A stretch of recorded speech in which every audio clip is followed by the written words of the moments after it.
Thank you so much for hanging out. I'm Scott Sands, everywhere on your free iHeartRadio app and on demand wherever you get your podcasts. Also find me on all the social platforms at Scott Sands, Scott Sands Media. This afternoon, we are live on Zoom with our friend Nadya Vasina, who is in Kyiv, Ukraine this afternoon. It's 7 hours ahead in Kyiv today.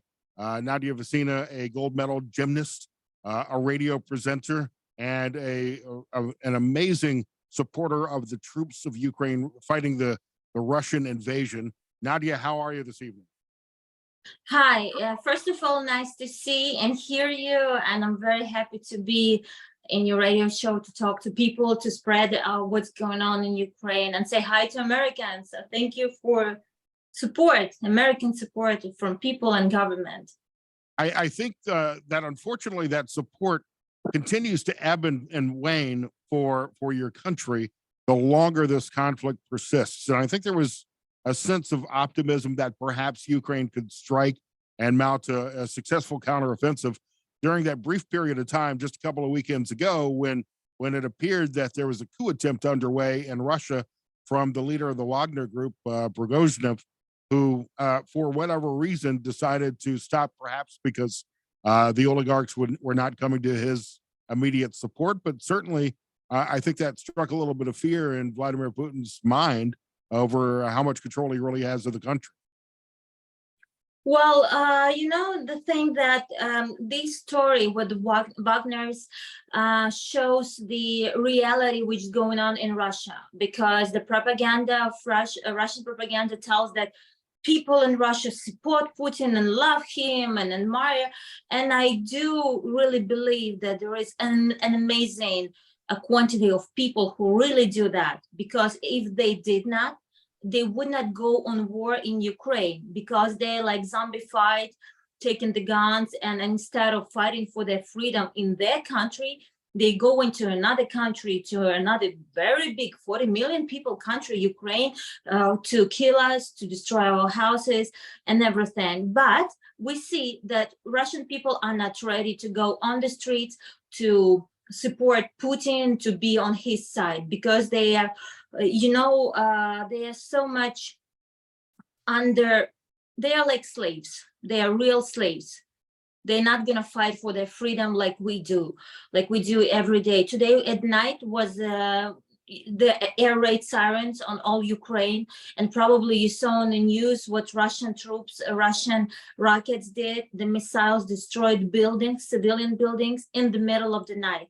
And what Russia does, the most important and horrible things, all night long, they hit in civilian houses when people sleep. It's not just, it's not military targets at all. It's not some specific targets. No, it's usual targets where people cannot hide and people not always go on a shelter, because after more than a year of full scale, we're so much tired to run up and down the whole night. They shelling the whole night. Yeah, I watch your videos and I follow you on social media, and your lifestyle and the lifestyle of the Ukrainian people, it amazes me, because I'll see you out practicing gymnastics and doing your radio show, and then coming home at night and talking to the people of Ukraine. And then in the middle of a segment on your social media, the air raid sirens will go off. And it's such a juxtaposition of that normal life that you could see on the streets of Ohio, and then the fear from missile attacks. And it also just goes to show the ruthlessness with which the Wagner group and the Russian military are attacking you and your people without concern for civilian life. And as a result, I mean, I really think that's one of the reasons why Zelensky has been able to unify the Ukrainian people against Russia, because of that ruthlessness. And we're seeing your successes there. I believe more Russians have died in this conflict, in this invasion, than died during the entire invasion of Afghanistan. Oh, absolutely no! You can't compare that. Totally, it's like more than 200,000 people. Yes, 200 and 30 more. It's like an amazing quantity of people. And the thing that what I I feel blessed, and we are very happy that Europe, America, Britain helps Ukraine. But the thing that all the bullets, all the missiles which Ukraine have, all the heavy weapon is absolutely not enough on this war, because Russia is like 30 times bigger than Ukraine. 30 times. Can you imagine? It's a huge country, huge land with slaves. Those Russian slaves will do anything because I don't know, they not smart enough to understand that life is not about just killing. And what about Wagner's? I want to say, my people, my soldiers, my friends, as I am volunteer on the front lines for like 9 years, since Crimea occupation, since Donetsk occupation in 2014. What my soldiers say, that Wagner are total, they like animals, not like animals, like they like crazy, absolutely. The things they do to Ukrainian military, to Ukrainian people, all these slaughters, all that, you cannot say that in public. You cannot show that in public, because you just can see that in horror movies, or to hear horrible stories about the prisoners. And pretty much everybody who serves in Wagner's are from prisons. Russian prisons were opened and like, go. Yeah, so many people in America were cheering for Prigozhin when he began the march towards Rostov-on-Don and Moscow. And I was like, whoa, you don't understand who the Wagner group is. These are well-trained mercenaries, these are rapists and murderers that were released from prison and trained to become rapists and murderers on a larger scale. So it was not that Prigozhin was coming to save the day. In fact, things may have been even worse if he had more influence and power over Russia. We're talking to Nadya Vasina here on the Scott Sand Show. Nadya, a lot of people don't understand the history between Ukraine and Russia. I believe your dad is Russian, or was born under the Soviet Union. Am I correct about that? I mean, there are long ties between Russia, the Soviet Union, and Ukraine. Well, if to go back in a history, like back in the years, everything started from Kyiv. Kyiv is 500 years older than Moscow, 500 years. So first of all, it appeared Kievskaya Rus, and then appeared Kievskaya Rus, and then from Kievskaya Rus, 500 years later appeared Moscow, and on and on and on and on. So everything started from Kyiv. Kyiv was the capital of everything. So going 100 years forward, it was the Soviet Union. Soviet Union were fighting against Germans. The whole world was against German, 39, 45, all that. And then when it was Soviet Union, after this horrible war, 39, 45, everybody was tired, everybody was scared of Germany, blah, blah, blah. And kind of all these countries from Soviet Union were united, of course, after such a horrible war. But the thing that Ukraine and Russia always wanted occupied Ukraine, always. All this history going 100 years ago, we always were fighting against Russia because we didn't want to be together. 2023, the same thing. But this right now, it's a media, it's phones, it's headphones, it's TV, it's radios. We can talk, we can share. There's TikTok, Instagram, we can show that. And now finally people see that Ukraine was pretty successful, beautiful, wonderful country with lots of things which other countries don't have. Everything was perfect in Ukraine. Yes, we had corruption, of course. Yes, we had bad roads. We need to fix our roads. But every country had some problems, like it's normal. And the more Ukraine became more successful, the more Ukraine opened borders for Europe, and Europe opened borders for Ukraine.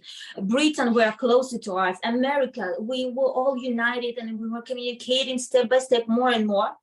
Russia saw that, and they're like, no, Ukraine has to be like Belarus, Russia, Ukraine. And we are totally different people.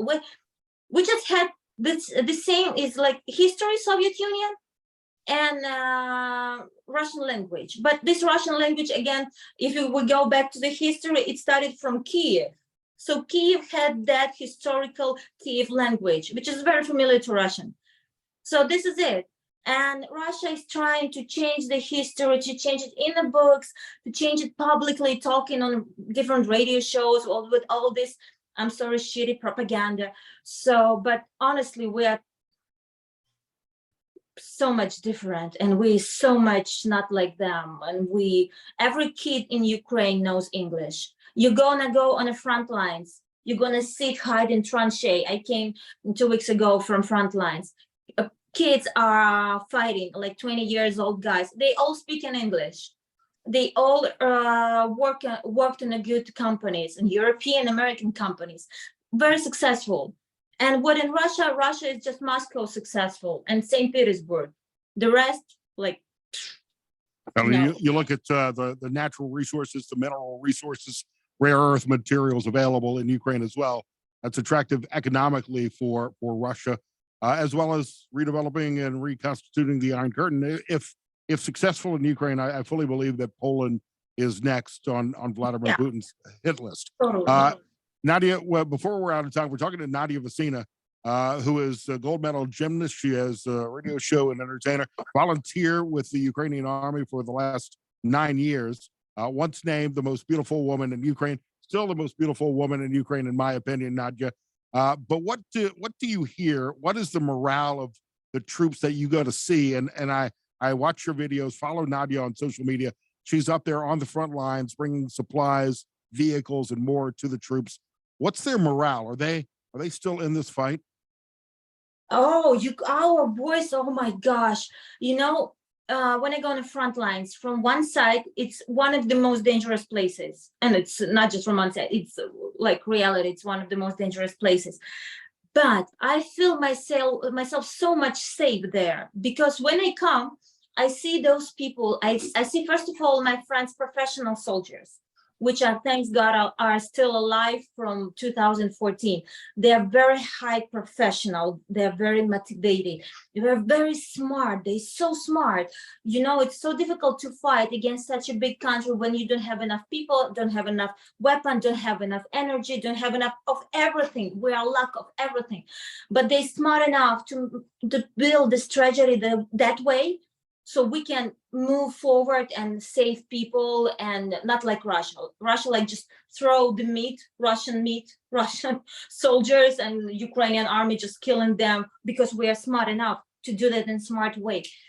And when I go there, I feel that I'm on the most safest place on earth, because I'm surrounded by Ukrainian soldiers. I swear to God.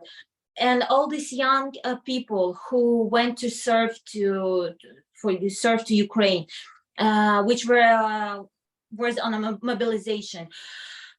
They know what they do, and they do understand, if we're not gonna finish this battle winning Russia, if we're not gonna win Russia, destroy Russia, this war will go last in years and years. And the problem, as you mentioned before,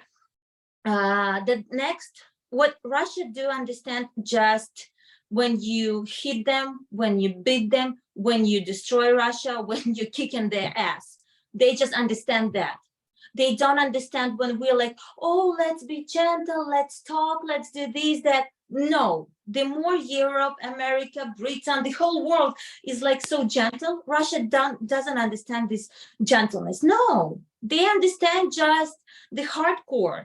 So this is the thing. Every time when I go on the front lines, my boys say to me, we don't have enough weapon. Sometimes boys are sitting in the tranchee, hiding them, and they just have one gun. And what they receive from Russia, it's artillery. This is the plane with the missiles. It's like horrible. It's so much like in a horrible movie. Because when I was there, we just get by car, drop the car, and super fast ran to the tranchee, and we're hiding, because you even cannot get to the tranchees, because it's too difficult, too dangerous. And all the weapon which Europe gives to Ukraine, and the whole world, and America, totally not enough. So much not enough. And I even can't explain you, because like what people see, they see and they see just pictures on YouTube video. They see just news, but it's such a tiny thing.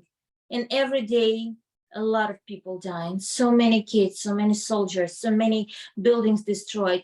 Every time when I lay down, I don't know if I wake up. If I wake up and I will be healthy. If I wake up and I see my apartment or my car, or you like, I don't know, like, okay, imagine the movie like Tom Cruise or Sylvester Stallone, just running, just shooting, everything is exploding, everything's so fun. But we have the same in reality with It's real blood. life. With blood, you can see like hands, arms, legs flying around yours because people just exploding. And it's, I don't know how you explain that. It's devastating. I know, Nadia, and I appreciate you sharing a difficult story with all of us. I can see the emotion in your eyes. I can hear it in your voice. And I know that many Americans now question how much time and money and resources we're sharing with Ukraine, but we've got to stand beside Ukraine and fight against this invasion from Russia, because Vladimir Putin will not stop there. Nadia, I'm out of time here. I'll give you the last 20 seconds to close up here. I want to build a better world to live for everybody, for Americans, for Europeans, for Ukrainians, because America is smart enough to be the leader in this world, to make this world a better place to live. So I'm sure that all Americans and American government, American people can help us to stop this war and show the whole world that America is top, number one, the God in this world. So God bless America. Say hi to everybody and support Ukraine, please. We really need that. Nadya Vasina, you are a brave woman and an inspiration. And thank you for continuing to share your story in support of Ukraine. Thank you. Nadya Vasina, we're talking to her from Kyiv. We'll have that video up on